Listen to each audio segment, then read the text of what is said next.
Today we're going to be working on a GE side-by-side. The model number it's on the display. Welcome to DIY Repair Now. Read all the warnings, and during this video you will see one or more of these icons to help you do this repair safe. The first thing we're going to do is go into the refrigerator side and look at the filter housing. The complaint is that it's not giving any water or ice. However, you might think that it's still giving you ice, but it might not. It might just be existing ice. The way we're going to test this filter housing, we're going to press this valve. I'm going to go ahead and put a video right now. And if you press that valve with a screwdriver or with something else, water should come out. Here's the video again in slow motion. Just press that valve right there. It's like a little pin, and if water comes out strong, that means your main water valve is fine, the refrigerator valve is fine, and you have to replace the filter housing. There's the two 1/4 screws on the top, so we're going to start by removing these two screws. Remember, the first thing you need to do as well is replace the filter. If after you replace the filter it's still not giving you any water or ice, that means this filter housing needs to be replaced.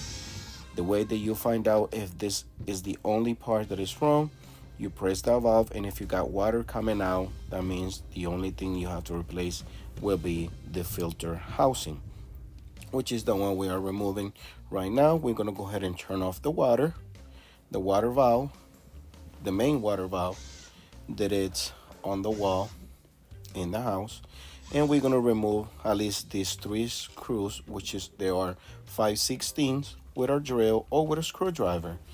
You can remove the whole back cardboard panel, or you just remove those three screws to have access to the water valve. Now with a half wrench, remove this water hose that goes to the main water valve, the refrigerator water valve, I'm sorry. And now we're gonna use two crazy wrench, or go ahead and use a half inch wrench to remove the water hoses from the other water hose that comes from the wall. Now we're going to remove this cover, which has two 1/4 screws. There is a putty on the top, which prevents the hot air going into the refrigerator compartment, just to seal it correctly. Now we're going to go ahead and fish it in, and we're going to go in the other side and grab it from the inside and pull it all the way out. Remember to grab the piece of Armorflex insulation, and here is how we remove the old filter housing. We remove the two 1/4 screws that was still attached right there, and this is the new filter housing. The part number is going to be on the description of this video if you want to go and grab it from there. Now over here you can go ahead and put a zip tie or put like black tape on this area. As you see, I tried to use black tape, which is more convenient, but I ran out of black tape, so I use a zip tie. Again, black electrical tape will work better, but I ran out, so I use a small zip tie to make it a squeeze. That way it will go easier in the hole. Remember, this is kind of tight there because I have to seal all the way around the hole. That way no hot air comes inside the refrigerator, or otherwise will be a condensation. Now we're going to go ahead and put these two tubing hoses, and we're going to go ahead and push the filter housing in.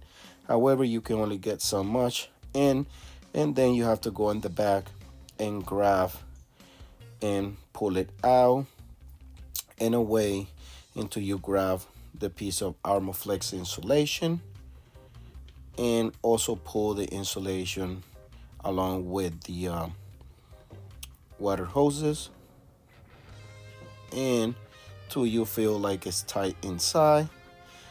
Now we're gonna go ahead and go inside and put the filter housing in place. Remember, those teeth have to go in place. If you need to go back on this video and stop the video where I put that circle, those teeth have to be in, and then the two screws on the top. Those teeth will grab the bottom part, and the two 1/4 screws on the top will hold it in place from the top. At this point, this is the bypass filter. This bypass have to be on if you don't want to use a filter and you have a whole filtration system in the house. Now remember how to put this on. It has a male to female connection there, and in the other two sides it will have taps, two taps.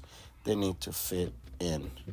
Just follow the video and you will be able to get them in place. Just be patient and put it the way it shows in the video.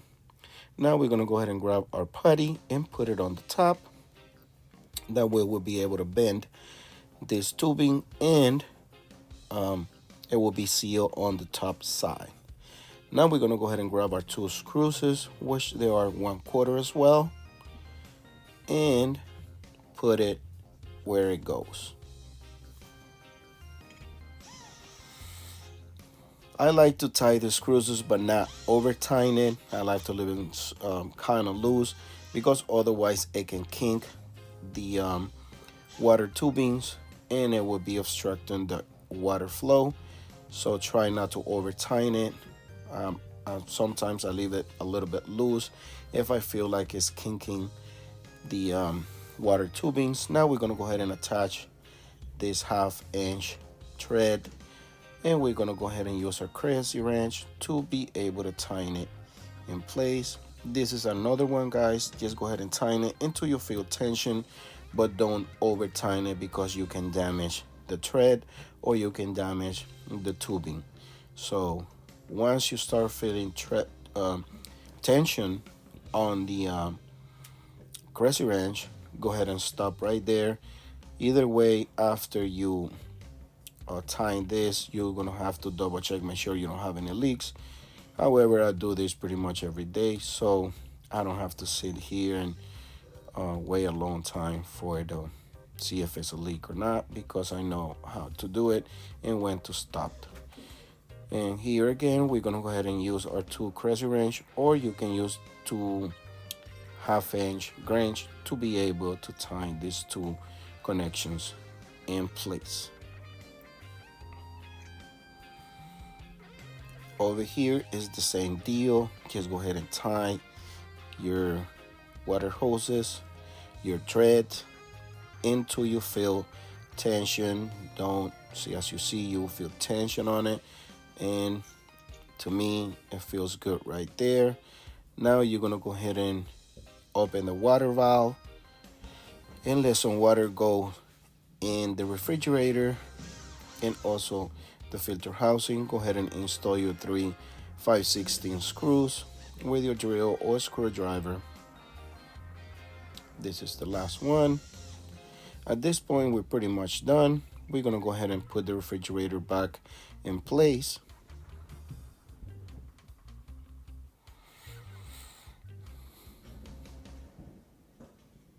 Once we get the refrigerator back in place, we're gonna go ahead and grab some water before we put the filter in place and let some air come out, only with the bypass filter. Now we got some water, very strong pressure water. We're gonna remove the bypass filter and we're gonna go ahead and install our brand new filter. Now we're gonna go ahead and get all the air out of the new filter